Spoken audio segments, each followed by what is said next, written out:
पांडियान किए मु जानी नहीं। आसंता जून 1 तारिख तथा शेष पर्याय मतदान रे बालेश्वर संसदीय क्षेत्र पई पड़िबो भोट। तेबे एही अवसर में कांग्रेस सांसद प्रार्थी श्रीकांत जेना एक सांबादिक सम्मेलन करी उभय बीजेडी एवं बीजेपी सरकार को टार्गेट करिसंती। आउ सर्वे रिपोर्ट अनुसार जून 4 तारिख रे बीजेपी विदाई नेब बोली से टार्गेट करी कहिसंती।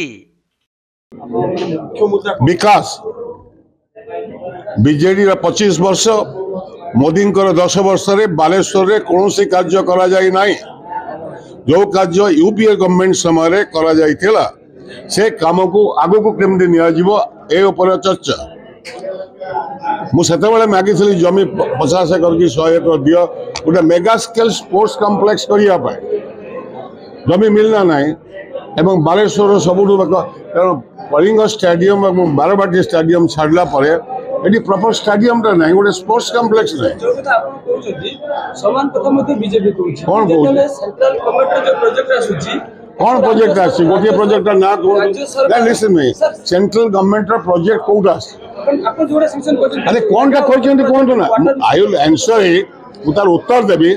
सेंट्रल गवर्नमेंट 10 वर्ष भीतर बालेश्वर को के प्रोजेक्ट आछन सर आपन ये प्रोजेक्ट दे मेगा वाटर प्रोजेक्ट ता कोन फर्टिलाइजर का सर्टेटी करा कहउछि ताकू स्टेट गवर्नमेंट लोगो मार की ये कथा केते मैं मो किछि बुझी पाउ नै।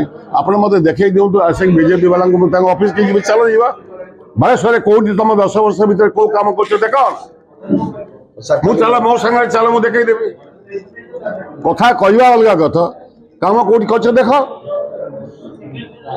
सेमती बीजेडी वाला को कामटा कर देखे दियो दीटा अखा बैग दे 1000 टंका दे 25 वर्ष भीतर ओडिशा गरीबी नंबर 1 है भारत वर्ष खोलछ कौन मद दुकान खोलछ तो आ कौन कर अखा बैग दे मद दुकान खोलछ आ कौनटा कर इलेक्शन बैतरणी पार वहाँ लफाफा बांटछ आ कौन कर काली सर मोदी मोदी तो गाँ गाँ बुलूँ दायित्व से पार्टी नेता प्रधानमंत्री होती बीजेपी से आसवनी मुझे मना पांडियान किए मुझे जान नहीं।